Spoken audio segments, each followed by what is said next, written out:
నమస్తే నింగి నేల నాదే కార్యక్రమానికి స్వాగతం. నిద్రలేమి గురక ఈ సమస్యలను గతంలో మనం వయసు పడిబడిన వారిలో మాత్రమే చూసేవాళ్ళం. కానీ ఇప్పటి రోజుల్లో చిన్నవారి నుంచి పెద్దవారి వరకు చాలా మందిలో ఈ సమస్యలను మనం చూస్తూ ఉన్నాం. అయితే నిద్రలేమి గురక ఈ సమస్యలు ఎందుకు వస్తున్నాయి, ట్రీట్మెంట్ ఏ విధంగా ఉంటుంది, ఎలాంటి జాగ్రత్తలు పాటించాలి అనే విషయాల గురించి తెలుసుకుందాం. అంతేకాకుండా రెస్పిరేటరీకి సంబంధించి ఎలాంటి సమస్యలు వస్తాయి, వీటికి సంబంధించి ఎలాంటి జాగ్రత్తలు తీసుకోవాలి, వయసు పైబడిన వాళ్ళు అలాగే చిన్నపిల్లలు వీళ్ళు ఎలాంటి ప్రికాషన్స్ తీసుకోవాలనే విషయాలను ఇవాల్టి కార్యక్రమంలో తెలుసుకుందాం. వీటికి సంబంధించి పూర్తి వివరాలు తెలియజేసేందుకు మనతో పాటు ఉన్నారు డాక్టర్ నళిని గారు, కాంటినెంటల్ హాస్పిటల్స్. వారితో మాట్లాడి మరిన్ని విషయాలు తెలుసుకుందాం. నమస్తే మేడం, ఎలా ఉన్నారండి? గుడ్ అండి. సో మేడం, జనరల్గా మనం ఇప్పుడు యాజ్ ఆఫ్ నో శీతాకాలంలో ఉన్నాం. ఈ సీజనల్ చేంజెస్ అనేవి వాతావరణ మార్పులు అనేవి వస్తూ ఉంటాయి. అదేవిధంగా మన శరీరంలో కూడా చాలా మార్పులను మనం చూస్తూ ఉంటాం. Skin wise, health wise and అలాగే హెయిర్ వైజ్ చాలా ప్రాబ్లమ్స్ చూస్తూ ఉంటారు ప్రతి ఒక్కరు. సో అలాగే ఈ సీజన్లో ఎక్కువగా రెస్పిరేటరీ ప్రాబ్లమ్స్ చూస్తూ ఉంటాం కాబట్టి ఈ సమస్యలు ఎందుకు వస్తాయి? సో నేను డాక్టర్ నళిని అండి, consultant pulmonary and sleep specialist, continental hospitals. అయితే మీరు చాలా మంచి ప్రశ్న అడిగారు, ఇవి ఎందుకు వింటర్లోనే ఎక్కువ వస్తాయని. మనకి రెస్పిరేటరీ ప్రాబ్లమ్స్ అనేవి రకరకాలుగా ఉంటాయన్నమాట. సింపుల్ దగ్గు, జలుబు నుంచి ఎలర్జీలు అంటే జలుబు తగ్గకపోవడము, కాఫ్, ఫ్లెమ్, ఇప్పుడు మనం చూస్తున్నాం కామన్గా వైరల్ ఇన్ఫెక్షన్ వచ్చిన తర్వాత నెల, 2 నెలలు, 3 నెలలు కూడా దగ్గు అనేది తగ్గకపోవడం చాలామంది కామన్గా చెప్తున్నారు. అట్లాగే ఆస్తమా అనేది చాలా కామన్, పిల్లల్లో పెద్దవాళ్ళలో కూడా ఆస్తమా అనేది చాలా కామన్ జబ్బు. రకరకాల టర్మ్స్ వాడతాం మనం దానికి, బ్రాంకైటిస్ అని. ఆ తర్వాత సిఓపిడి, స్మోకింగ్ చేసే వాళ్ళలో కామన్గా వచ్చే జబ్బు, క్రానిక్ అబ్స్ట్రక్టివ్ పల్మనరీ డిసీజ్ అంటాం. ఇవన్నీ కూడా రెస్పిరేటరీ డిసీజ్. అంతేకాకుండా లంగ్ ఇన్ఫెక్షన్స్, న్యూమోనియా అవ్వచ్చు, వైరల్ వల్ల కానీ ఫ్లూ ఉండొచ్చు, కోవిడ్ ఉండొచ్చు, ఇట్లా రకరకాల ఇన్ఫెక్షన్స్ కూడా వస్తున్నాయి మనకి ఈ సీజన్లో ఎక్కువ వస్తాయి. ఎందుకు వింటర్లోనే ఎక్కువ రావాలి అంటే సంవత్సరం అంతా రెస్పిరేటరీ డిసీజ్ ఉన్న వాళ్ళకి కొన్ని తప్పవు బాధలు, కానీ వింటర్లో ఎక్కువ ఉంటాయి. ఎందుకు అని ఆలోచిస్తే కనుక ఈ రకరకాల ట్రిగ్గర్స్ ఏవైతే ఈ ఎలర్జీస్ని, ఆస్తమాని, బ్రాంకైటిస్ని ఎక్కువ చేస్తాయో అందులో వైరల్ ఇన్ఫెక్షన్ అనేది చాలా ముఖ్యమైనది. మనకి ఫ్లూ సీజన్ అనేది ఇండియాలో జూలైతో మొదలవుతుంది, బట్ మళ్ళీ ఈ వింటర్లో ఒక పీక్ ఉంటుంది అనమాట. అలాగే ఇప్పుడు మనం కోవిడ్ కూడా సర్చ్ చూస్తున్నాం. సో వైరల్ ఇన్ఫెక్షన్స్ అనేవి ఈ సీజన్లో ఎక్కువ వస్తాయి వింటర్ సీజన్లో. ఎందుకంటే వైరస్ వేడి వాతావరణంలో బతకలేదు, ఈ వాతావరణంలో వైరస్ కూడా ఎక్కువగా విజృంభిస్తుంది అనమాట. సో వైరల్ ఇన్ఫెక్షన్స్ ఒకటి. 2, ఎప్పుడైతే మనకి చల్లటి గాలి, పొడి గాలి, so cold air, dry air, ఈ 2 చాలా ఇంపార్టెంట్ మనకి. ఎప్పుడైతే మామూలు వాళ్ళకే ఇప్పుడు ఎవరన్నా బయట వాకింగ్ చేయడం, రన్నింగ్ చేయడం అలవాటు ఉందనుకోండి, నార్మల్ హెల్దీ పర్సన్, వాళ్ళు బయట పరిగెత్తడం మొదలెట్టారు అనుకోండి చల్లటి గాలిలో, పొద్దున్న 6 5:30 ఈవెన్ వాళ్ళకు కూడా ఆయాసము అది రావచ్చు. ఎందుకంటే ఈవెన్ ఆస్తమా లేకపోయినా కూడా, ఎందుకంటే మన గాలి తీసుకెళ్లే ద్వారాల్లో ఉన్న మజిల్స్ ఈ డ్రై ఎయిర్కి, కోల్డ్ ఎయిర్కి స్పందించి ఇరిటబుల్ అయ్యి స్పాజంలోకి వెళ్ళి సిమ్టమ్స్ స్టార్ట్ అవుతాయి. సో అదే మరి ఆల్రెడీ లంగ్స్ ప్రాబ్లం ఉన్నవాళ్ళు, లైక్ సిఓపిడి ఉన్నవాళ్ళు, బ్రాంకైటిస్ ఉన్నవాళ్ళు, ఆస్తమా ఉన్నవాళ్ళు, ఆల్రెడీ వాళ్ళకి కొంచెం అన్స్టేబుల్గా ఉంటుంది. సో ఈ కోల్డ్ డ్రై ఎయిర్ తోటి మజిల్ స్పాజమ్స్ వచ్చేసి దగ్గు, ఫ్లెమ్ రావడము, ఆయాసము, పిల్లి కూతులు, ఛాతీ బరువుగా అనిపించడం, ఇవన్నీ స్టార్ట్ అయిపోతాయి. ఒకసారి అటాక్లోకి వెళ్ళాక చాలా రోజులు పడుతుంది తగ్గడానికి మళ్ళీ. అంతేకాకుండా ఏమవుతుందంటే ఈ వింటర్లో జనరల్గా బాడీ ఇమ్యూనిటీ కూడా తక్కువ ఉంటుంది, వ్యాధి నిరోధక శక్తి అనేది. సో దానివల్ల తొందరగా ఇన్ఫెక్షన్స్ రావడం కూడా జరుగుతూ ఉంటుంది అనమాట. ఇంకోటి ఏం చేస్తాం మనం, ఒక్కొక్కసారి వింటర్లో ఎక్కువ పెద్దవాళ్ళు పర్టికులర్గా బయటకు వెళ్ళరు చల్లగాలికి. సో మనం బయట పొల్యూషన్ ఒకటి, అంతే బయట పొల్యూషన్ అంటే ఏంటి, మనకి వెహికల్ పొల్యూషను, దాంతోపాటు ఈ ఫాగ్ ఉంటుంది, ఈ 2 కలిగి స్మాగ్ అని ఫామ్ అవుతుంది. అందుకే మనం ఇప్పుడు హైదరాబాద్లో చూస్తే కూడా మనకి క్లియర్ స్కై కనిపించట్లేదు, ఈ స్మాగ్. దీనిలో మనకి వింటర్లో ఎఫెక్ట్ చాలా ఎక్కువ ఉంటుంది అనమాట. అందుకే మనం ఎయిర్ క్వాలిటీ ఇండెక్స్ అనేది చూసుకుంటూ ఉండాలి కూడా. Particularly prone people, high risk people, ఎవరికైతే రెస్పిరేటరీ ప్రాబ్లమ్స్ ఉన్నాయో వాళ్ళు అలా ఎక్కువ పొల్యూషన్, ఢిల్లీలో అది అయితే పొల్యూషన్ ఎక్కువ ఉన్న రోజులు బయటకు వెళ్ళొద్దని చెప్తాం రెస్పిరేటరీ పేషెంట్స్కి. అయితే మనం ఆలోచించేది బయట పొల్యూషనే కాకుండా ఇండోర్ పొల్యూషన్, అంటే మన ఇంట్లో ఉండే పొల్యూషన్ గురించి మనం ఎక్కువ వాల్యూ ఇవ్వం. ఇల్లు అంటే సేఫ్ అనుకుంటాం, అట్లా కాదు. ఇంట్లో కూడా చాలా పొల్యూటెంట్స్ ఉంటాయి మన పర్టికులర్లీ ఆస్మా పేషెంట్స్కి, like heavy curtains, carpets, blankets, ఇంట్లో పెట్స్, కుక్కలు, పిల్లి ఇట్లాంటి ఉంటే వాటి ఫర్ అంతా పడి, అందుకే బెడ్రూమ్లోకి అట్లీస్ట్ రానివ్వద్దు అని చెప్తాం అనమాట. ఆ తర్వాత అంతేకాకుండా ఏ రకమైన పొగ కానీ, స్ట్రాంగ్ స్మెల్ కానీ, ఇవన్నీ వెళ్ళవు బయటికి, మనం క్లోజ్డ్గా పెడతాం కాబట్టి. పొగ అంటే మన సిగరెట్స్ పొగే కాదు, అగరబత్తి, మస్కిటో కాయిల్స్, తాలింపు పొగ, తర్వాత స్ట్రాంగ్ స్మెల్స్, మన ఫ్లోర్ క్లీనర్స్ స్ట్రాంగ్గా వాడినప్పుడు, ఇవన్నీ కూడా వింటర్లో ఎక్కువ ప్రభావం చూపిస్తాయి. ఓకే మేడం, అయితే మన కారణాలు తెలుసుకున్నాం, బట్ ప్రికాషన్స్ కూడా చాలా ఇంపార్టెంట్. సో ఒక్కసారి మనం అడల్ట్స్ గురించి మాట్లాడుకుందాం. సో ఏజ్డ్ పీపుల్ వాళ్ళు ఎలాంటి ప్రికాషన్స్ తీసుకోవాలి ఎస్పెషల్లీ ఈ సీజన్లో? రైట్. సో ఇప్పుడు పర్టికులర్లీ ఏంటంటే మనకి వెస్టర్న్ కంట్రీస్లో వ్యాక్సినేషన్స్ నెంబర్ 1 పాయింట్ అంటే వ్యాక్సినేషన్స్ అనేది చాలా కామన్. ఇప్పుడు మీరు అక్కడ అడిగితే ప్రతి ఒక్కళ్ళు కూడా మేము ఒక ఫ్లూ షాట్ తీసుకున్నాం అని చెప్తారు. ఇక్కడ అడిగితే అదేంటి ఫ్లూ షాట్ అదేంటి అని అడతారు. చాలా కామన్ మా ప్రాక్టీస్లో మేము చూసేది. పిల్లలకు కదా వ్యాక్సినేషన్ మనకి ఎందుకు అనేది. సో వ్యాధి నిరోధక శక్తి తక్కువ ఉంటుంది వింటర్లో. అది ఒక ఏజ్ తర్వాత 65 years above flu vaccination, pneumonia vaccine ఇవన్నీ అడ్వైజ్ చేస్తాం, పర్టికులర్లీ న్యూమోనియా వ్యాక్సిన్. అయితే ఆల్రెడీ రెస్పిరేటరీ ప్రాబ్లమ్స్ ఉన్నా, షుగర్ జబ్బు ఉన్నా, కిడ్నీ ప్రాబ్లమ్స్ ఉన్నా, హార్ట్ ప్రాబ్లమ్స్ ఉన్నా వీళ్ళకి ఇంకా చాలా అవసరం అనమాట. ఇప్పుడు మేము ఐసీయూలో చూసేది కూడా అట్లనే. పేషెంట్స్ మామూలుగా ఫ్లూ కానీ కోవిడ్ కానీ వస్తుంది, మీకు నాకు వచ్చింది అనుకోండి ఊరికే తగ్గిపోతుంది. అదే ఒక హార్ట్ పేషెంట్ ఉన్నారనుకోండి, దానివల్ల న్యూమోనియా రావచ్చు లేదా హార్ట్ ప్రాబ్లం దిగజారిపోవచ్చు. వాళ్ళ ఐసీయూలో ఆక్సిజన్ రిక్వైర్మెంట్ వెంటిలేటర్తో ఇట్లా వెళ్తారు అనమాట. అది మేము చాలా చాలా కామన్గా చూసేది. అదే మేము మా దగ్గరికి రెగ్యులర్ ఫాలోఅప్ వచ్చే పేషెంట్స్కి వ్యాక్సినేషన్స్ ఇస్తే వాళ్ళు వచ్చి ఐసీయూలో చేరట్లేదు. సో అంత ఇంపాక్ట్ ఉంటుంది అనమాట. సో ఇందులో ముఖ్యంగా రెస్పిరేటరీకి సంబంధించి 2 రకాల వ్యాక్సిన్స్. ఫ్లూ వ్యాక్సిన్ ఒకటి, ఇది ఎవ్రీ ఇయర్ తీసుకోవాలి. అబౌవ్ 6 months ఆఫ్ ఏజ్ అందరికీ కూడా రికమెండెడ్ ఇది. ఎందుకంటే పెద్దవాళ్ళగానే కాదు, ఇప్పుడు మనం ఉన్నాము, చిన్నపిల్లలు ఉన్నారు, స్కూల్ నుంచి ఇన్ఫెక్షన్ తీసుకెళ్ళి ఇంట్లో ఇస్తారు, వాళ్ళ పేరెంట్స్ అక్కడి నుంచి గ్రాండ్ పేరెంట్స్. మొన్న కూడా ఒక పెద్ద ఆవిడ వాళ్ళ గ్రాండ్ సన్ నుంచో గ్రాండ్ డాటర్ నుంచో అంటే ఐసీయూలో అడ్మిట్ అయ్యి 2 వారాలు ఉండి వెళ్ళారు అనమాట. సో అంత ఇంపార్టెంట్. అందరూ వ్యాక్సినేషన్ తీసుకుంటే ఇమ్యూనిటీ పెరుగుతుంది, అప్పుడు ఇంట్లో పెద్దవాళ్ళు ప్రొటెక్ట్ అవుతారు. సో ఫ్లూ వ్యాక్సిన్, ఇంకొకటి న్యూమోనియా వ్యాక్సిన్, న్యూమోకోకల్ వ్యాక్సిన్ అని ఉంటుంది. పర్టికులర్లీ ఈ రెస్పిరేటరీ ప్రాబ్లమ్స్ కానీ వేరే జబ్బులు కానీ ఉన్నవాళ్ళు న్యూమోకోకల్ వ్యాక్సిన్ కూడా తీసుకుంటే. ఈ వ్యాక్సిన్స్ పెద్దవాళ్ళు కూడా తీసుకోవచ్చు? పెద్దవాళ్ళకి ఇవి అడల్ట్ చాలా వరకు చిన్నపిల్లలే వేసుకోవాలి, 3 doses ఇలా చెప్తూ ఉంటారు. బట్ ఏజ్ తో సంబంధం లేకుండా ఎవరైనా వేసుకోవచ్చు. స్పెసిఫిక్ వ్యాక్సిన్స్ ఉన్నాయి. న్యూమోకోకల్ వ్యాక్సిన్ ఒకటి, ఫ్లూ వ్యాక్సిన్ ఒకటి, రెస్పిరేటరీకి సంబంధించి అడల్ట్ వ్యాక్సినేషన్ ప్రోగ్రామ్ అనమాట ఇది. సో ఇది తీసుకోవాలి. ఫస్ట్ వ్యాక్సినేషన్ చాలా ఇంపార్టెంట్. అది 2, ఎందుకంటే మనల్ని మనం ఎంతకని కవర్ చేసుకుంటాం. సో వ్యాక్సినేషన్ తీసుకుంటే ఇన్ఫెక్షన్స్ రావని కాదు, బట్ తీవ్రత తగ్గుతుంది. అంటే మనం ఐసీయూలో అడ్మిట్ అవడం, ఆర్గన్ ఫెయిల్యూర్స్ రావడం, ప్రాణానికి ప్రమాదం అవడం ఇట్లా రావు, మైల్డ్గా వచ్చిపోతాయి అనమాట. సో అట్లా అది ఒక అడ్వాంటేజ్ వ్యాక్సినేషన్ వల్ల. అది కంపల్సరీ మనం దీని గురించి చాలా అవేర్నెస్ తీసుకొచ్చి అందరూ తీసుకుంటే కనుక హాస్పిటలైజేషన్స్ డెఫినెట్గా తగ్గిపోతాయి. 2, మనము ఏం చేసాం, కోవిడ్ అప్పుడు అందరం మాస్క్ వేసుకున్నాం. సో చాలా వరకు ఇన్ఫెక్షన్స్ రాలేదు ఎవరికి మాస్క్ వేసుకున్నప్పుడు. ఇట్లా ఫ్లూలు కానీ న్యూమోనియాలు కానీ కోవిడ్ వచ్చి తగ్గిపోయిన తర్వాత కొన్నాళ్ళు మనం ప్రికాషన్స్ తీసుకున్నప్పుడు. సో ఇట్లా వింటర్ సీజన్ మొదలైనప్పుడు లేదా క్రౌడెడ్ ప్లేసెస్కి వెళ్తున్నప్పుడు మాస్క్ వేసుకోవడం అనేది చాలా ఇంపార్టెంట్. దీనివల్ల 1 ఇన్ఫెక్షన్స్ రాకుండా ఉంటాయి, 2 ఈ కోల్డ్ డ్రై ఎయిర్ అనేది రాదు. మాస్క్లో వెళ్ళినప్పుడు కొంచెం మనం వదిలేని గాలి కూడా అక్కడ ఉంటుంది కాబట్టి కొంచెం మాయిశ్చర్ ఉంటుంది. మన ఎగ్జైల్డ్ ఎయిర్ మన బాడీలో ఉన్న వామ్త్ ఉంటుంది దాంట్లో. బయట నుంచి తీసుకునే గాలి చల్లగా డ్రైగా ఉంటుంది. సో మాస్క్ వేసుకుంటే 2 డ్యూయల్ ప్రొటెక్షన్. 1 ఇన్ఫెక్షన్స్ రాకుండా ఉంటాయి, 2 మనకి హ్యూమిడిఫైర్ ఎయిర్ కూడా వస్తుంది అనమాట. సో నేను స్పెసిఫిక్గా మా పేషెంట్లందరికీ ఈ సీజన్లో మాస్క్ వేసుకోమని చెప్తున్నాను. అట్లీస్ట్ నెక్స్ట్ 2-3 months కేర్ఫుల్గా ఉండండి అనేసి. అదొకటి. 2, మూడోది ఏంటంటే మన బాడీలోకి వైరస్ కానీ బ్యాక్టీరియా కానీ వెళ్ళాలంటే రూట్ ఏంటి, ముక్కు ద్వారా, నోటి ద్వారా లేదా కండ్ల ద్వారా కూడా మనకి ఇన్ఫెక్షన్ రావచ్చు. సో అది మనకి చేతుల ద్వారా వస్తుంది లేదా ఎవరైనా పక్కన ఎవరైనా దగ్గినా. సో మన హ్యాండ్ హైజీన్ స్పెసిఫిక్గా మనం మధ్యలో శుభ్రంగా హ్యాండ్ వాష్ చేసుకోవడం. కాఫ్ ఎటిక్వేట్ అనేది చాలా ఇంపార్టెంట్. పెద్దవాళ్ళని నేను వీలైతే పిల్లలు దగ్గుతూ ఉన్నప్పుడు వేరుగా ఉండమని చెప్తాను, లేదా దగ్గినప్పుడు చెయ్యి ఇట్లా పెట్టుకోవడం, ఓపెన్గా దగ్గకుండా ఉండడం. ఆ కాన్సెప్ట్ చాలా తక్కువ ఇండియాలో. సో అట్లా కాఫ్ ఎటిక్వేట్ అనేది కూడా చాలా ఇంపార్టెంట్. అలాగే ఇండోర్ పొల్యూషన్ నుంచి ప్రొటెక్ట్ చేసుకోవడం, అవుట్డోర్ పొల్యూషన్ నుంచి. అంటే బాగా స్మాగీగా ఉన్నప్పుడు, మనకి క్లియర్ స్కై లేనప్పుడు ఎర్లీ మార్నింగ్ ఎక్సర్సైజ్లు అవుట్డోర్ చేయడం అనేది మంచిది కాదు. దానివల్ల కూడా ఎక్కువ పొల్యూటెంట్స్కి మనం ఎఫెక్ట్ అవుతూ ఉంటాం. అలాగే హెవీ పొల్యూటెడ్లో ఏరియాలోకి వెళ్ళినప్పుడు మాస్క్ పెట్టుకోవడం. ఇంట్లో ఉన్నప్పుడు కూడా మనం కొంచెం వెంటిలేషన్ అది చూసుకోవడం, క్లీనింగ్, ఈ కార్పెట్స్ ఇట్లాంటివన్నీ వ్యాక్యూమ్ చేసుకోవడము. పొగ ఎక్స్పోజర్ అంటే ముఖ్యంగా ఏంటంటే కొంతమందికి బాగా అగరబత్తి అది బాగా వెలిగించే అవకాశం ఇది ఉంటాయి. మస్కిటో కాయిల్స్ వాడతారు కొంతమంది. బాగా తాలింపులతో చిన్న ఏరియాలో క్లోజ్డ్ ఏరియాలో వంట చేయడం, ఇట్లాంటి వాటి నుంచి కూడా మనం ప్రొటెక్ట్ చేసుకోవాలి. So general. అండ్ ఇంకొకటి స్మోకింగ్. వాళ్ళు స్మోక్ చేయడం లేదా వాళ్ళ ఇంట్లో స్మోక్ చేస్తే వాళ్ళ చుట్టూ ఉన్నవాళ్ళు సెకండ్ హ్యాండ్ స్మోక్ అంటాం. ఇది కూడా రెస్పిరేటరీ ప్రాబ్లమ్స్ని. సో హెల్దీ డైట్, మంచి హైడ్రేషన్ వింటర్లో చాలా ఇంపార్టెంట్. ఎందుకంటే ఆల్రెడీ మనం డ్రై ఎయిర్ పీలుస్తున్నాం, సెల్స్ అన్ని ష్రంక్ అని ఉంటాయి, రెస్పిరేటరీ ట్రాక్ట్ లైన్ చేసేవి. మనం బాగా హైడ్రేషన్ తీసుకుంటే వాటి హెల్త్ కూడా బాగుంటుంది అనమాట. సో మంచిగా లిక్విడ్స్ తీసుకోవాలి, హెల్దీ డైట్ తీసుకోవాలి, స్మోకింగ్ అవాయిడ్ చేయాలి, వ్యాక్సినేషన్ తీసుకోవాలి, హైజీన్గా hand hygiene, masking. I think at least ఇంతవరకు చేస్తే మనం చాలా వరకు ప్రివెంట్ చేయొచ్చు. ఓకే, మనం ఇప్పుడు ఏజ్డ్ వాళ్ళలో మాట్లాడుకున్నాం.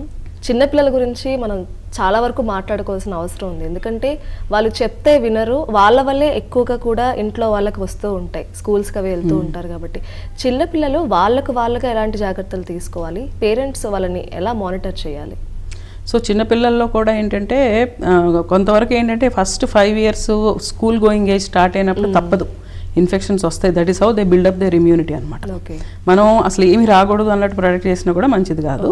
సో కానీ వ్యాక్సినేషన్స్ ఇవ్వడం అనేది పిల్లల్లో కూడా మనకు తెలుసు. మనం ప్రోగ్రామ్ ఉంది, వ్యాక్సినేషన్ ప్రోగ్రామ్, దాని ప్రకారం వ్యాక్సినేషన్స్ చేయించుకోవడం వెరీ ఇంపార్టెంట్. రెండోది పిల్లలకి బాగా ఇది ఉన్నప్పుడు ఇంట్లో హై రిస్క్ పాపులేషన్ ఎవరైతే ఉన్నారో, జబ్బులు ఉన్నవాళ్ళు, ఎల్డర్లీ వాళ్ళకి కొంచెం దూరంగా పెడితే మంచిది. ఆ కాఫ్ ఎటిక్వేట్ ఫాలో అవ్వడం అట్లాంటివన్నీ. ఈ vaccinations, pneumococcal vaccine, flu vaccination వల్ల పిల్లలకు కూడా less than 5 years వాళ్ళకి న్యూమోనియాలు అవి అయ్యి ఐసీయూలో అడ్మిట్ అయ్యే అవకాశం ఉంటుంది. సో దానికి వ్యాక్సినేషన్స్ ప్రొటెక్ట్ చేస్తాయి. అంతకుమించి మనం పిల్లలకి ఎక్కువ జాగ్రత్తలు చెప్పి కూడా ఉపయోగం లేదు. సో కాకపోతే ఏంటంటే మనకి వాళ్ళు సిక్ అయినప్పుడు అట్లీస్ట్ 4 రోజులు 5 రోజులు స్కూల్కి వెళ్ళకుండా ఇంట్లో ఉంటే వాళ్ళు వేరే వాళ్ళకి అంటించకుండా ఉంటారు. లేదంటే మొత్తం క్లాసు టీచర్లు అందరూ సిక్ అయిపోతూ ఉంటారు, అట్లా అవుతుంది. ఓకే. అండ్ అలాగే ఈ రెస్పిరేటరీకి సంబంధించి మరొక ప్రాబ్లం మనం చూసుకుంటే స్నోరింగ్. చాలా వరకు ఇంట్లో చిన్నపిల్లల నుంచి పెద్దవారి వరకు కూడా మనం ఈ స్నోరింగ్ ప్రాబ్లం చూస్తాం, కానీ ఎవరు ఇది ఒక సమస్యలాగా గుర్తించారు, ఇది కామన్ అనుకుంటారు. నిజంగా ఇది సమస్యలా మనం అనుకోవాలంటారా? సో మంచి క్వశ్చన్ అది. అయితే స్నోరింగ్ అంటే గురక అంటే మనం ఎక్కువగా ఏమనుకుంటామంటే ఇట్స్ మంచి నిద్రపోతున్నారు, అలసిపోయి గురక పెట్టి నిద్రపోతున్నారు అంటే మంచి నిద్ర అనుకుంటారు. సో యాక్చువల్గా గురక అంటే ఏంటంటే obstructed breathing during deep sleep. So గురక అనేది ఎందుకు వస్తుందో మీకు ఒక్కసారి కొంచెం ఎక్స్ప్లెయిన్ చేస్తాను ఇప్పుడు నేను ఈ మోడల్ నుంచి. సో ఇది మన గాలి తీసుకెళ్లే ద్వారం, అప్పర్ ఎయిర్వే అంటాం అనమాట. అంటే ఇది ముక్కు, ఇది నాలిక, ఇది గొంతు. ఇక్కడ నుంచే మనం ఎక్కువగా ప్రిడామినెంట్గా ముక్కు నుంచి గాలి పీల్చుకుంటాం. ఒకవేళ ముక్కులో బ్లాక్ ఏమన్నా ఉంటే నోటి నుంచి గాలి పీల్చుకుంటాం. సో ఇక్కడ నుంచి మన గాలి మనకు కావాల్సిన ఆక్సిజన్ అంతా కూడా ఈ గాలి ద్వారానే లోపలికి వెళ్ళాలి. ఈ పైపే దానికి ఎంట్రీ రూట్ అనమాట. ఇక్కడ నుంచి లంగ్స్కి వెళ్ళాలి, లంగ్స్ నుంచి రక్తనాళాల ద్వారా ఆక్సిజన్ మన అవయవాల ఆర్గన్స్ అన్నిటికీ వెళ్ళాలి. డే అండ్ నైట్ కూడా ఇది ఇంపార్టెంట్. ఈ పైప్ ఓపెన్ ఉంటేనే మనకి ఆక్సిజన్ గాలి ద్వారా లోపలికి వెళ్తుంది. ఈ ఆక్సిజన్ అనేది మనకి చాలా ఇంపార్టెంట్. అయితే ఈ థ్రోట్ను ఓపెన్ పెట్టేవి కొన్ని మజిల్స్ ఉంటాయి. మనం పడుకున్నాం అనుకోండి, బాడీలో మజిల్స్ అన్ని రిలాక్స్ అవుతాయి కదా నిద్రలో, అట్లాగే ఈ కండరాలు కూడా రిలాక్స్ అవుతాయి. డే టైము మన బ్రెయిన్ నుంచి మంచి యాక్టివ్ సిగ్నల్ వస్తుంది, వేక్ఫుల్నెస్ డ్రైవ్ అంటాం దాన్ని. సో దానివల్ల మజిల్ టోన్ యాక్టివ్గా ఉంటుంది. నైట్ టైం ఇది ఉండదు. సో మామూలుగా కూడా కొంచెం ఎయిర్వే ఇట్లా క్లోజ్ నేరో అవుతుంది, బట్ దీనివల్ల ఏం ప్రాబ్లం ఉండదు నైట్ పడుకున్నప్పుడు. అయితే కొంతమందికి ఏమవుతుందంటే ఈ గురక ప్రాబ్లం ఎక్కువగా ఉన్న వాళ్ళకి, ఎందుకు అనేది రీజన్స్ మళ్ళీ తర్వాత మాట్లాడుకుందాము. సో ఈ గురక ప్రాబ్లం ఎక్కువ ఉన్న వాళ్ళకి ఏమవుతుంది అంటే ఎక్స్ట్రా టిష్యూ కానీ ఫ్యాట్ కానీ ఈ నాలిక వెనకాల, గొంతుకు ముందు, ఇట్లా రకరకాల ఏరియా డిఫరెంట్ ఏరియాస్లో కూర్చుంటుంది అది వచ్చి. సో ఆల్రెడీ మనకి నైట్ టైం కండరాల టోన్ సరిగ్గా లేదు, on top of it extra tissue ఇక్కడంతా కూర్చుంటుంది. అప్పుడు ఏమవుతుంది, గాలి తీసుకోగానే నెగిటివ్ ప్రెషర్కి నైట్ టైం సిగ్నల్ కూడా స్ట్రాంగ్గా లేదు కాబట్టి ఈ గాలి తీసుకెళ్లే ద్వారం అనేది ఇట్లా నేరో అయిపోతుంది. ఎప్పుడైతే సన్నటి ద్వారం గుండా గాలి వెళ్తుందో ఆ వైబ్రేషన్కే మనని గురక అంటాం. అంటే ఇప్పుడు మీరు చెప్పండి, ఇది పట్టించుకోవాలా వద్దా? ఈ పైపు నేరో అయిపోతుంది, ఈ నేరో పైపు గుండా గాలి వెళ్తుంది, అంటే obstructed breathing during deep sleep. అయితే ఇందులో ప్రాసెస్ ఎట్లా అవుతుంది, కొన్నిసార్లు ఏమవుతుందంటే కొన్ని సెకండ్ల తర్వాత పైప్ ఇట్లా కంప్లీట్ క్లోజ్ అయిపోతుంది, అసలు గాలి అనేది వెళ్ళదు. So this is called complete obstruction. ఇది 10 సెకండ్ల కన్నా ఎక్కువ ఉంటే దీని యాప్నియా అంటాం అనమాట. అంటే cessation of air flow, stoppage of air flow. So ఇలా కొన్ని సెకండ్లు ఉన్నప్పుడు బాడీలో పేషెంట్ నిద్రలో ఉంటారు, కానీ బాడీలో స్ట్రెస్ హార్మోన్స్ రిలీజ్ అవుతూ ఉంటాయి, ఆక్సిజన్ లెవెల్ పడిపోతూ ఉంటుంది, లాట్ ఆఫ్ ఇన్ఫ్లమేషన్ జరుగుతూ ఉంటుంది అనమాట. ఇలా కొన్ని సెకండ్లు అయిన తర్వాత బాడీ భరించలేదు, వాళ్ళ నిద్రలో ఉన్నా కూడా బ్రెయిన్కి చాలా ఇబ్బందికరంగా అనిపిస్తుంది. అప్పుడు బ్రెయిన్ నరాల ద్వారా సిగ్నల్ పంపిస్తుంది ఇక్కడికి. అతి కష్టం మీద మెల్లగా ఈ ఎయిర్వే ఓపెన్ అవుతుంది. కానీ ఈ ప్రాసెస్లో నిద్ర అనేది లైట్ స్టేజ్లోకి వచ్చేస్తుంది. మనకి నిద్రలో 2 స్టేజెస్ ఉంటాయి, లైట్ స్టేజ్, డీప్ స్టేజ్. వాటినే మనం ఇంకా సబ్ డివైడ్ చేస్తాం. సింపుల్గా చెప్పాలంటే 2 స్టేజెస్. సో ఇప్పుడు ఒక మనిషి డే టైం యాక్టివ్గా, ఫ్రెష్గా, ఫిజికల్గా కానీ మెంటల్గా కానీ యాక్టివ్గా ఉండాలనుకోండి డే టైము, ఈ డీప్ స్లీప్ అనేది చాలా ఇంపార్టెంట్. లేకపోతే 8 గంటలు పడుకున్నా 9 గంటలు పడుకున్నా ఫ్రెష్నెస్ ఉండదు. ఇక్కడ మనకి ఏమవుతుంది, ఈ పైప్ క్లోజ్ అయిపోవడం వల్ల, ఈ బ్రెయిన్ నరాల ద్వారా సిగ్నల్ పంపించడం వల్ల ఈ డీప్ స్టేజ్ అనేది మాటికి ఫ్రాగ్మెంట్ అయిపోతుంది. ఈ అప్పర్ ఎయిర్వే అనేది మల్టిపుల్ టైమ్స్ నైట్ టైము ఇట్లా క్లోజ్ అయిపోవడం, ఆక్సిజన్ లెవెల్ పడిపోవడం, స్ట్రెస్ హార్మోన్స్ రిలీజ్ అవ్వడం, లో grade of inflammation, sleep disturb అయిపోవడం, మాటిమాటికి కొన్నిసార్లు కొన్ని వందల సార్లు కూడా నైట్ టైం జరగవచ్చు. ఇట్లా జరిగినప్పుడు దాన్ని స్లీప్ యాప్నియా అంటాం. ఇప్పుడు మనం 100 మందిని తీసుకున్నాం అనుకోండి, అందులో 30-40 మంది గురకబెట్టవచ్చు, వేరియింగ్ డిగ్రీస్. కానీ అందులో 20 to 25% మందికి ఈ sleep apnoea problem moderate to severe కేటగిరీలో ఉంటుంది. సో ఇది చాలా చాలా కామన్ ప్రాబ్లం యాక్చువల్గా ఈ స్లీప్ యాప్నియా అనేది. మనకు తెలియదు. ఇప్పుడు నేను ఓపీలో చూసాను అనుకోండి, every 3rd or 4th patient నాకు స్లీప్ యాప్నియా ఉంటుంది. అంత కామన్ అనమాట, ఈవెన్ జనరల్ ప్రాక్టీస్లో కూడా. అయితే ఇది ఇప్పుడు మన జనరల్ పాపులేషన్ చూసుకుంటే ఉమెన్లో కన్నా మెన్లో చాలా కామన్గా ఉంటుంది, డబుల్ ఉంటుంది. మెన్లో అంతా ఓవరాల్ పర్సంటేజ్ చూసుకుంటే ఆల్మోస్ట్ 11 to 14% ఆఫ్ ఇండియన్స్ చూసుకోండి. 140 crore పాపులేషన్లో కొన్ని లక్షల మంది ఈ వ్యాధితో సైలెంట్గా బాధపడుతున్నారు, తెలియదు. డాక్టర్లో కూడా ఈ జబ్బు గురించి అవేర్నెస్ ఇప్పుడు పెరుగుతుంది కానీ బట్ ఇంకా జనరల్గా చాలా తక్కువే. అది ప్రమాదకరం అని ఎప్పుడు గుర్తించాలి మేడం? సో గురక, మీరు అన్నట్టు గురక చాలా మందికి ఉంటుంది. ఎవరిని మనము స్క్రీన్ చేయాలి, ఎవరిని టెస్ట్ చేయాలి అనేది చాలా ఇంపార్టెంట్ క్వశ్చన్ ఇంత పాపులేషన్లో. సో ఫస్ట్ థింగ్ ఏంటంటే, ఫస్ట్ నోటీస్ చేసేది ఈ జబ్బు లక్షణం ఏంటంటే, పేషెంట్ ఎప్పుడు కూడా మాకేం లేదు, మేము బాగానే ఉన్నాం అంటారు. డే టైం కూడా వాళ్ళు గురక పెడతారనే విషయం వాళ్ళకి తెలియదు. పక్కన బెడ్ పార్ట్నర్, వైఫ్ అవ్వచ్చు లేదా హస్బెండ్ అవ్వచ్చు, ఫ్రెండ్స్ అవ్వచ్చు, ఎవరైనా అవ్వచ్చు, వాళ్ళు అబ్జర్వ్ చేస్తారు ముందు. స్నోరింగ్ కూడా కొంచెం తేడాగా ఉంది, ఒకటే టైప్లో లేదు, లౌడ్గా వస్తుంది, కంటిన్యూస్గా ఉండట్లా, కొన్ని సెకండ్ల పాటు ఆగిపోతుంది breathing. That is called witnessed apnoea. కొన్ని సెకండ్ల పాటు బ్రీదింగ్ ఆగిపోతున్నట్టు అనిపిస్తుంది, మళ్ళీ అనుకుంటా లేదా దగ్గో మళ్ళీ గురక స్టార్ట్ అవుతుంది. సో గురక రావడము, మధ్యలో కొంచెం ఆగిపోవడం, పాజెస్ ఇన్ బ్రీదింగ్, మళ్ళీ స్టార్ట్ అవడము. ఒక్కొక్కసారి చోకింగ్ ఎపిసోడ్తో లెగిసిపోతారు, లెగిసిపోయి ఆయాసంగా అనిపించి మళ్ళీ పడుకుంటారు, మళ్ళీ స్టార్ట్ అవుతుంది గురక. సో కొంతమందికి గురక కంటిన్యూస్గా ఉన్నా పర్వాలేదండి, అలా గురక వచ్చి మళ్ళీ గ్యాప్ వచ్చి మళ్ళీ పెరిగి ఇలా అవుతుంది, మాకు అసలు నిద్ర పట్టట్లేదు అంటారు. వాళ్ళు గురకతో బాధపడతారు, వీళ్ళు ఇన్సామ్నియా, నిద్రలేమితో బాధపడతారు పక్కన వాళ్ళు దానివల్ల. సో ఇవి సైన్స్ అనమాట, విట్నెస్డ్ యాప్నియాస్. అంటే మధ్యలో పాజెస్ రావడము, లౌడ్ స్నోరింగ్, డిస్టర్బ్డ్ స్లీప్, ఈ చోకింగ్ ఎపిసోడ్స్ వల్ల కానీ లేచి కూర్చోవడము. కొంతమందికి దీనివల్ల హార్ట్లో చేంబర్స్లో కూడా డైలేట్ అయ్యి ఫ్రీక్వెంట్ యూరినేషన్ వస్తుంది. So night time 2 times or more యూరిన్కి వెళ్తారు ఈ ప్రాబ్లం వల్ల. గొంతు ఎండుకుపోయినట్టు అనిపించడం, ఇవి night time symptoms. Day time ఎవరికైతే లేసాక నేను 8 hours పడుకున్నాను కానీ నిద్ర తీరినట్టు అనిపించట్లేదు, నాకు ఫ్రెష్నెస్ లేదు అని చెప్తారు. సో ఇలాంటి స్నోరింగ్తో పాటు ఇట్లాంటి లక్షణాలు. ఇంకొకటి, ఖాళీగా కూర్చున్నారు అనుకోండి, ఇప్పుడు ఇట్లా కూర్చొని వింటున్నారు, లేదా వెహికల్లో వెళ్తున్నారు, లేదా డ్రైవింగ్ చేస్తున్నారు, ఈవెన్ డ్రైవింగ్ చేసినప్పుడు కూడా వీటినన్నిటిని టీవీలో చూస్తున్నాం, లేదా కంప్యూటర్ ఏదో మీటింగ్ అటెండ్ అవుతున్నాం, లేదా ల్యాప్టాప్లో వర్క్ చేస్తున్నాం. These are called monotonous activities. ఈ మొనాటనస్ యాక్టివిటీ అప్పుడు తెలియకుండా వీళ్ళు కొనుక్కొచ్చేస్తుంది, యాక్టివ్గా పనిచేస్తున్నప్పుడు కాదు. సో ఈ కొనుక్కు రావడం, డే టైమ్ స్లీపీనెస్ అనేది కూడా దీని లక్షణం అనమాట. కొంతమందికి వర్క్లో, కొంతమందికి అవన్నీ ఏమి ఉండవు, మాకు నైట్ ఏం ప్రాబ్లం లేదు, డే ఏం ప్రాబ్లం లేదు అంటారు. వర్క్లో కాన్సన్ట్రేషన్ అనేది మళ్ళీ తగ్గిపోతూ ఉంటుంది, ఇరిటబిలిటీస్, హెడ్ ఏక్స్, తర్వాత ఇదివరకున్నంత షార్ప్గా వర్క్లో పనిచేయలేకపోవడం, క్రియేటివిటీ తగ్గడము, మతిమరుపు, రీసెంట్ థింగ్స్ అన్ని మర్చిపోతూ ఉంటారు అనమాట. ఇట్లా రకరకాల లక్షణాలు ఉంటాయి. కొంతమంది చెప్పరు, మనం బాగా అడిగితే అవునవును ఇట్లా ఉంది అని చెప్తారు అనమాట, వాళ్ళకి తెలియదు పాపం. అలాగే సెక్షువల్ డిస్ఫంక్షన్లు, పిల్లలు పుట్టకపోవడాలు, ఇట్లాంటివి కూడా జరుగుతూ ఉంటాయి అనమాట. ఈవెన్ వర్టిగో ప్రాబ్లం రావచ్చు, స్ట్రోక్స్. సో ఇవేంటంటే day to day most important accidents risk. So ఈ ప్రాబ్లం బాగా సివియర్గా ఉన్న వాళ్ళు, particularly day time sleepiness group అంటాం. అందరిలో డే టైమ్ స్లీపీనెస్ ఉండదు, ఇది ఉన్న వాళ్ళలో మాత్రం డ్రైవ్ చేస్తున్నప్పుడు, పర్టికులర్లీ ట్రాఫిక్ ఎక్కువ లేకుండా లాంగ్ డ్రైవ్స్కి వెళ్తున్నప్పుడు, they try to catch up on what is called micro sleep.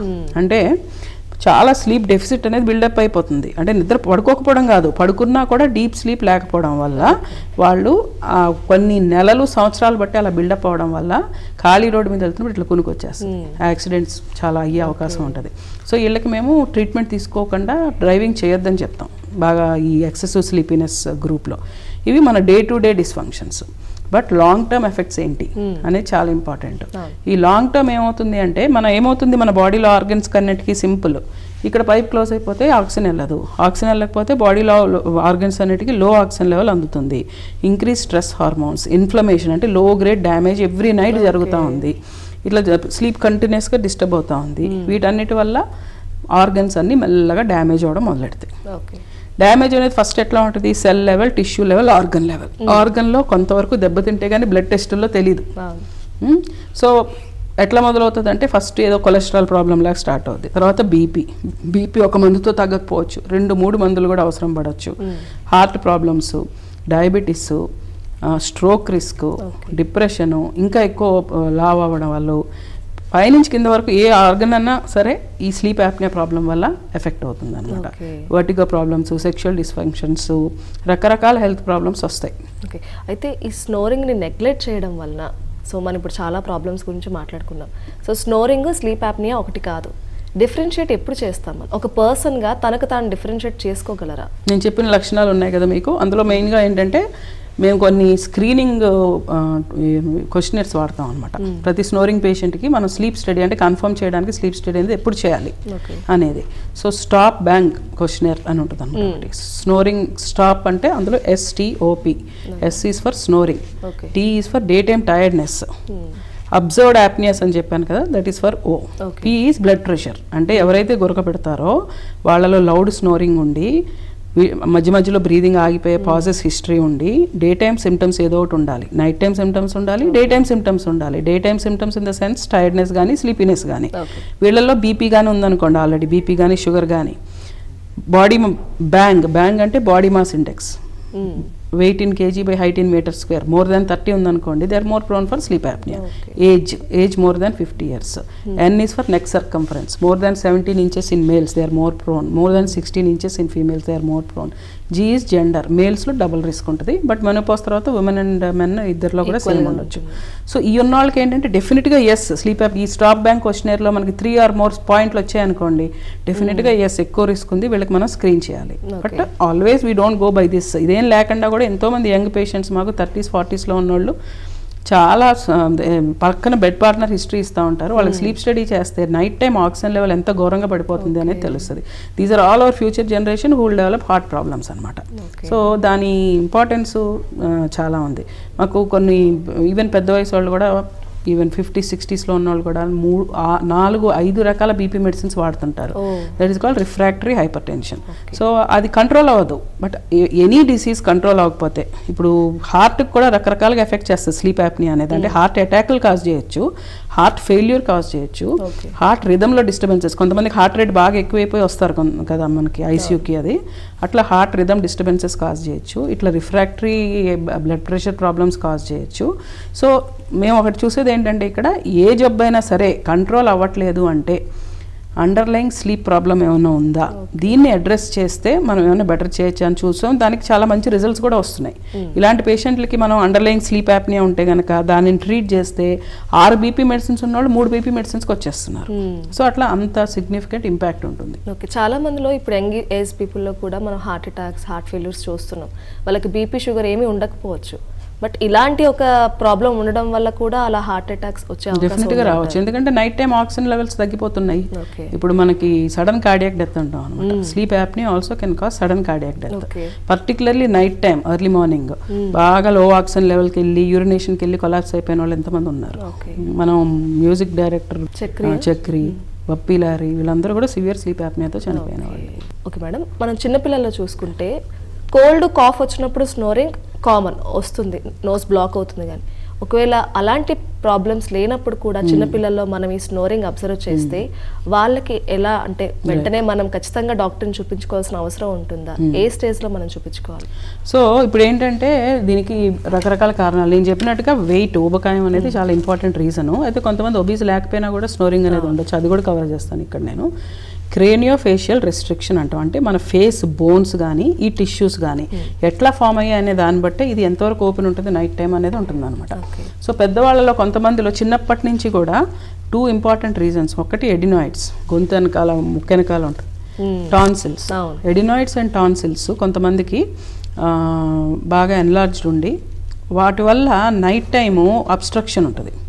So పేరెంట్స్కి మనం అడగాల్సిన హిస్టరీ చాలా ఇంపార్టెంట్. ఏంటంటే ఏ ప్రాబ్లంతో వచ్చినా కూడా నైట్ టైము మీ పిల్లలు ఎలా పడుకుంటున్నారు అబ్జర్వ్ చేయండి. ఇప్పుడు ఇండివిజువల్ రూమ్స్ అయిపోయినాయి కదా అందరివి. సో చూడాలి పేరెంట్స్ మధ్య మధ్యలో ఒకసారి, పర్టికులర్ రెస్పిరేటరీ ప్రాబ్లమ్స్ ఉన్న వాళ్ళకి గురక ఉంటుందా, మౌత్ బ్రీదింగ్ ఉంటుందా, అంటే నోరు తెరిచి గాలి పీలుస్తున్నారా నైట్ టైము అనేది చాలా ఇంపార్టెంట్ అనమాట. అప్పుడు ఈ ఎడినాయిడ్స్ టాన్సిల్స్ అబ్స్ట్రక్షన్ కాజ్ చేస్తాయి. పెద్దవాళ్ళలో టంగ్లో గొంతు దగ్గర ఎట్లా టిష్యూ కూర్చుంటుంది అనుకున్నాం, ఈ ఎడినాయిడ్స్ టాన్సిల్స్ కూడా బ్రీదింగ్ ట్యూబ్స్ని అబ్స్ట్రక్ట్ చేసి దానివల్ల గురక రావచ్చు.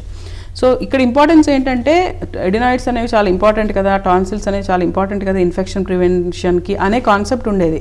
సో ఈఎన్టీ డాక్టర్లు కూడా సర్జరీ తొందరగా చేసేవాళ్ళు కాదు. కానీ ఎప్పుడైతే ఈ ఎన్లార్జ్డ్ ఉంటాయో గాలి ఆడక వాళ్ళు నైట్ టైం మౌత్ ఓపెన్ చేస్తారు. మౌత్ ఓపెన్ చేయాలి, ఈ మన ప్యాలెట్ అంటాం, ఇది ఈ అంగిటి అనేది ఈ రూఫ్ ఇది సరిగ్గా ఫామ్ అవ్వాలి ఎప్పుడు కూడా. అంటే ఈ నాలిక దీనికి టచ్ అవ్వాలి నైట్ టైం. నోరు మూసి ఉంచితేనే ఇది టచ్ అవుతుంది. ఎప్పుడైతే నోరు తెరిచి ఉంచుతారో ఇది టచ్ అవ్వదు. అప్పుడు ఈ మొత్తం ఫార్మేషన్ మారిపోతుంది. దీని ఫార్మేషన్ మారిపోతుంది, డెంటిషన్ అంటే పళ్ళు వరుస క్రమం మారిపోద్ది, జా ఫార్మేషన్ మారిపోద్ది, మొత్తం అంతా జారిపోద్ది. They will become chronic mouth breathers, అంటే నోటితోనే గాలి పీలుస్తూ ఉంటారు. వీళ్ళు ఫ్యూచర్లో పర్మనెంట్ స్లీప్ యాప్నియా పేషెంట్స్ అయిపోతారు. ఈ ఫేస్ బోన్స్ ఈ ఫార్మేషన్ అంతా కూడా 9 ఏళ్లలోపే అయిపోతుంది. సో ఆ లోపు మనం ఇదన్నీ సర్జరీ చేసి కరెక్ట్ చేయలేదనుకోండి, వాళ్ళు లైఫ్ లాంగ్ సఫర్ అవ్వాల్సి వస్తుంది. సో ఆ అవేర్నెస్ కూడా చాలా important.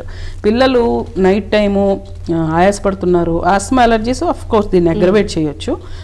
ఆయాసపడుతున్నారు, struggling to breathe, mouth breathing, snoring, day time స్టడీస్లో ఫోకస్ పెట్టట్లేదు అనే కామన్ సిమ్టమ్స్ ఉంటాయి. ఎందుకు అంటే వాళ్ళకి డీప్ స్లీప్ సరిపోవట్లేదు కాబట్టి, స్లీప్ ఫ్రాగ్మెంట్ అయిపోతుంది కాబట్టి మాటిమాటికి వాళ్ళు డే టైం ఫోకస్ చేయలేకపోతున్నారు. సో ఇట్లా కూడా వస్తారు patients. So madam, sleep snoring ఉన్నా లేదంటే స్లీప్ యాప్నియా ఉన్నా కూడా ట్రీట్మెంట్ ఎలా ఉంటుంది? పర్మనెంట్ క్యూర్ ఉంటుందా? సో ఇప్పుడు ఏంటంటే మనకి ఫస్ట్ కన్ఫర్మ్ చేయడం డయాగ్నోసిస్. మనం సస్పెక్ట్ చేసాము, క్వశ్చనర్ ఇచ్చాము, స్టాప్ బ్యాంక్ క్వశ్చనర్లో మనకు ఒక 5 వచ్చింది అనుకోండి score. Day time sleepiness evaluation కూడా స్కోర్లు ఉంటాయి, ఎఫర్ట్ స్లీపీనెస్ స్కేల్ అని. అది 10 కన్నా ఎక్కువ ఉంటే కనుక వాళ్ళు ఎక్సెసివ్లీ స్లీపీ గ్రూప్ అంటాం. వీళ్ళు definitely we know they might have sleep apnoea. వీళ్ళకి మనం టెస్ట్ చేస్తాం, స్లీప్ స్టడీ అంటాం అనమాట. స్లీప్ స్టడీ అంటే ఏంటంటే ఒక రాత్రి వచ్చి స్లీప్ ల్యాబ్లో పడుకోవాలి. స్లీప్ ల్యాబ్ అంటే ఒక మంచి రూమ్, ఒక హోటల్ రూమ్ లాగా ఉంటుంది. అది మీరు చూడొచ్చు మన హాస్పిటల్లో స్లీప్ ల్యాబ్ ఎట్లా ఉంటుంది ఏంటి అనేది. సో ఎందుకంటే we want to try to give a very comfortable look అనమాట, హాస్పిటల్ రూమ్ లాగా కాకుండా. ఈవెన్ బెడ్స్ అవి కూడా మనకి వుడెన్ బెడ్సే ఉంటాయి. ఎందుకంటే మనకి ఇవన్నీ ఎలక్ట్రోడ్స్ పెట్టినప్పుడు మంచిగా ఇంపల్సెస్ రికార్డ్ అవ్వాలి అంటే ఎలక్ట్రికల్ ఇది wooden beds best. Comfortable pillow, relaxing room అట్లా ఉంటుంది అనమాట. టెక్నీషియన్ ఉంటారు, రకరకాల సెన్సర్స్ ఉంటాయి. ఏమవుతుంది అంటే రకరకాల వేరియబుల్స్ని మనం మెజర్ చేస్తాం, మానిటర్ చేస్తాం. ఈఈజీ బ్రెయిన్ స్లీప్ రికార్డింగ్కి ఈఈజీ ఉంటుంది. అలాగే ఈఓజీ అని కంటి పక్కన, ఈఎంజీ అని చిన్ monitoring, oxygen level, ECG, chest abdominal belts, తర్వాత ఫ్లో గాలి తీసుకెళ్ళి ఫ్లో అయిపోద్ది అంటున్నాం కదా మనం, మరి ఆ ఫ్లో మెజర్ చేయాలి కదా, ఆ ఫ్లో అట్లా చాలా పెడతాం. చూడడానికి అబ్బా ఇన్నా పడుకుంటారా పేషెంట్ అనిపిస్తుంది. కానీ అన్నీ కూడా పెయిన్లెస్, బయట నుంచి పెట్టేవే, ఏవి నొప్పి కలిగించే ఉండవు. పేషెంట్కి కూడా మేము ఫ్రీగా పక్కకు తిరిగి పడుకోవచ్చు, మీరు ఇంట్లో ఎట్లా ఉంటే అట్లా చేయొచ్చు, మీకు కావస్తే మీ పిల్లో తెచ్చుకోండి, మేము బుక్ తెచ్చుకోండి అని చెప్తాం అనమాట. వాళ్ళు ఏ టైంలో పడుకుంటారో అదే టైంలో మేము పడుకోబెడతాం. అంటే ఇప్పుడు somebody is use to sleeping at 12 and waking up at 7, okay అదే టైము, మీరు 10ంటికే పడుకోక్కర్లేదు. కుకింగ్ అన్నీ ఒక 45 మినిట్స్ పడుతుంది. అది అయిపోయిన తర్వాత ఇది మానిటరింగ్ రూమ్ ఉంటుంది, టెక్నీషియన్ అక్కడ ఉంటారు. సో మనకి నైట్ టైం అసలు ఏమవుతుంది, ఎయిర్వే క్లోజ్ అవుతుందా, ఎంత క్లోజ్ అవుతుంది, ఎన్నిసార్లు క్లోజ్ అవుతుంది, ఇది గురకేనా లేకపోతే స్లీప్ యాప్నియానా. స్లీప్ యాప్నియా అయితే మైల్డా, మోడరేట్, సివియర్, ఇదంతా తర్వాత స్కోరింగ్ చేసుకుంటాం. ఆక్సిజన్ లెవెల్ ఎంత పడిపోతుంది, మామూలుగా మనకు బ్లడ్లో ఆక్సిజన్ లెవెల్ 99-100% ఉండాలి. లెస్ దెన్ 90% ఎన్ని నిమిషాలు మనం స్పెండ్ చేస్తున్నాం అనే బట్టి కూడా మనకి ఫ్యూచర్ హార్ట్ ప్రాబ్లమ్స్ ఇవన్నీ వస్తాయి. సో ఒక లెస్ దెన్ 90% ఎన్ని నిమిషాలు స్పెండ్ చేస్తున్నారు వాళ్ళు, ఏ పొజిషన్లో ఎక్కువ ఉంది స్లీప్ యాప్నియా, వెల్లకిలా పడుకుంటే ఉందా, పక్కకి పడుకుంటే తగ్గిపోతుందా లేదా, ఏ పార్ట్ ఆఫ్ స్లీప్లో ఎక్కువ ఉంది, డీప్ స్లీప్ ఎంత ఎఫెక్ట్ అవుతుంది, ఇవన్నీ మనకి. అలాగే దీంతోపాటు ఇంకా అబ్నార్మల్ లెగ్ మూమెంట్స్ ఏమన్నా ఉన్నాయా, అబ్నార్మల్ బిహేవియర్స్ ఏమన్నా ఉన్నాయా, టీత్ గ్రైండింగ్ ఏమన్నా ఉందా, అట్లా వాల్యుబుల్ ఇన్ఫర్మేషన్ వస్తుంది అనమాట మనకి స్లీప్ స్టడీ నుంచి. పొద్దున్న లేసి వెళ్ళిపోవచ్చు వాళ్ళు. మనకు ఒక 2 డేస్లో మేము కూర్చొని మాన్యువల్గా అదంతా స్కోర్ చేసి రిపోర్ట్ జనరేట్ చేస్తాం. సో దానిలో మనకి అసలు స్లీప్ యాప్నియా ఉందా లేదా, ఈజ్ ఓన్లీ స్నోరింగా, మైల్డా, మోడరేటా, సివియరా, ఇవన్నీ తెలుస్తాయి మనకి. అప్పుడు పేషెంట్తో కూర్చొని moderate to severe, particularly severe sleep యాప్నియాకి సిప్యాప్ అంటాం అనమాట. అంటే మనకి ఇక్కడ పైప్ క్లోజ్ అయిపోతుంది కాబట్టి ఇప్పటికొచ్చి ది బెస్ట్ ట్రీట్మెంట్ ఏంటంటే చిన్న మాస్క్ పెడతాం ఇక్కడ ముక్కుకి. ఒక్కొక్కసారి ముక్కు నోరు కూడా పెట్టాల్సి వస్తుంది, but most of the times ముక్కుకి. దీనికి ఒక చిన్న బ్లోయర్, ఎలక్ట్రికల్ కనెక్షన్ ఉంటుంది అనమాట. చిన్న స్లీక్ మెషిన్స్ వచ్చినాయి ఇప్పుడు. సో ఇవి ఏం చేస్తాయి, మన బయట ఉన్న గాలిని కంప్రెస్డ్ బ్లోవర్ ద్వారా కంప్రెస్డ్ ఎయిర్ వస్తుంది అనమాట. It acts like air splint. అంటే మనకి ఇక్కడ పైప్ క్లోజ్ అయిపోతుంది కాబట్టి మనం ఇక్కడ ప్రెషర్తో గాలి ఇస్తున్నాం. గాలి ఇస్తే ఏమవుతుంది, ఇదంతా ఓపెన్ అవుతుంది, అదంతా ఓపెన్ అవుతుంది. This is just mechanical support, it's not curing anything. Every night we are providing mechanical support. ఈ ఫ్లాపీ కొలాప్సిబుల్ ట్యూబ్ని మళ్ళీ మనం ఒక ప్రాపర్ ట్యూబ్గా తయారు చేస్తాం. సో ఇది హోల్ నైట్ పెట్టుకోవాలి పేషెంట్. అలా ఎన్నాళ్ళు పెట్టుకోవాలి? ఎవ్రీ నైట్ పెట్టుకోవాలి, ఎవ్రీ నైట్. సో ఒక పీరియడ్ ఆఫ్ టైమ్ అంటూ, ఎందుకంటే we're not curing anything there, we're giving support, mechanical support. So severe sleep యాప్నియాకి as of now this is the best treatment. Medicine లాంటిది ఏమి మెడిసిన్ లేదు unfortunately. ఇప్పుడు ఇంకా ట్రయల్స్ అవుతున్నాయి, కొన్ని రకాల మెడిసిన్స్ ఇంకా డెవలప్మెంట్లో ఉన్నాయి. So but as of now మనకి అప్రూవ్డ్ మెడిసిన్స్ ఏం లేవు దీనికి, సిప్యాపే. అయితే సిప్యాప్ అనేది as I said moderate to severe కేసెస్కి ఈ కాన్సెప్ట్ చాలా న్యూగా ఉంటుంది చాలా మందికి. బట్ చాలా ఎక్కువ స్లీపీ ఉన్న వాళ్ళు చాలా మంచి రెస్పాన్స్ ఉంటుంది అనమాట. ఫస్ట్ టైం సరిగ్గా పడుకున్నాము, నెక్స్ట్ డే చాలా ఫ్రెష్నెస్ ఉంది అంటారు. 60 to 70% మంది ఈ సిప్యాప్ని బాగా టాలరేట్ చేస్తారు. కానీ ఒక 20 to 30% అంటే మనం ఎంత ఎక్కువ టైం స్పెండ్ చేసి కరెక్ట్గా స్లీప్ స్టడీ చేస్తామో రిజల్ట్ అంత బాగా వస్తుంది. మన పేషెంట్కి తర్వాత కూడా వాళ్ళు ఎందుకు టాలరేట్ చేయలేకపోతున్నారు, ముక్కులో ఏమన్నా అబ్స్ట్రక్షన్ ఉందా, ఇవన్నీ ప్రతి పాయింట్ మనం చూసుకుంటా ఉంటే వాళ్ళ కాంప్లైన్స్ అనేది పెరుగుతుంది యూస్ చేసే రేట్. సో అప్పుడు ఒక 70% దాకా వాడతారు. మిగిలిన వాళ్ళు వాడలేరు, కొంతమంది దే డోంట్ టాలరేట్ ఇట్. వాళ్ళకి పర్టికులర్లీ ఈ టాన్సిల్స్ లేకపోతే సెప్టమ్ అంటే ముక్కులో కండ అడ్డుగా ఉంటుంది, ఇట్లాంటి వాళ్ళకి సర్జరీ చేసి అవన్నీ తొలగించాలన్నమాట. బట్ ఆ తర్వాత మళ్ళీ సిప్యాప్ అవసరం పడవచ్చు సివియర్ వాళ్ళకి. బట్ మైల్డ్ టు మోడరేట్ వాళ్ళకి సర్జరీ చేస్తే సరిపోవచ్చు. లేదా ఒక్కొక్కసారి ఏంటంటే కొన్ని డెంటల్ అప్లయన్సెస్ ఉంటాయి. సో ఇక్కడ ఒకటి పెడతామన్నమాట డివైస్ నోట్లో. సో అదేం చేస్తుంది, జాన్ ఇట్లా ప్రొట్యూట్ చేస్తుంది. ప్రొట్యూట్ చేసినప్పుడు టంగ్ వెనక్కి పడకుండా ఉంటుంది. సో అట్లా కొన్ని డెంటల్ డివైసెస్ కూడా పెట్టుకోవచ్చు. ఇది వాడచ్చు. డెంటల్ చిన్నపిల్లల్లో ఎక్కువగా రోలో సర్జరీ, ఎందుకంటే వాళ్ళలో రీజన్ ఏంటి, ఎడినాయిడ్స్, టాన్సిల్స్, దానివల్లే స్లీప్ యాప్నియా వస్తుంది 80%లో. సో వాళ్ళకి సర్జరీ చేసి తీసేయాలి. సర్జరీ చేసి తీసేసినా కూడా హెవీ వెయిట్ ఉంటే గనక వాళ్ళకి ఈ స్లీప్ యాప్నియా ప్రాబ్లమ్. ఎంతో మంది పిల్లలు సిప్యాప్ వాడిన వాళ్ళు కూడా ఉన్నారు. బట్ పిల్లల్లో మెయిన్గా సర్జరీ రోలు, పెద్దల్లో ఎక్కువగా సిప్యాప్ రోలు. ఓకే మేడం, చివరిగా ప్రస్తుత రోజుల్లో చిన్నపిల్లలని లేదు, పెద్దవాళ్ళని లేదు, ప్రతి ఒక్కరిలో కూడా నిద్రలేమి సమస్య చూస్తున్నాం. మాకు నిద్ర పట్టట్లేదు అని ఒకటే చెప్తున్నారు. సో ఈ సమస్యని ఎందుకు ఇంతలా చూస్తున్నాం మనం?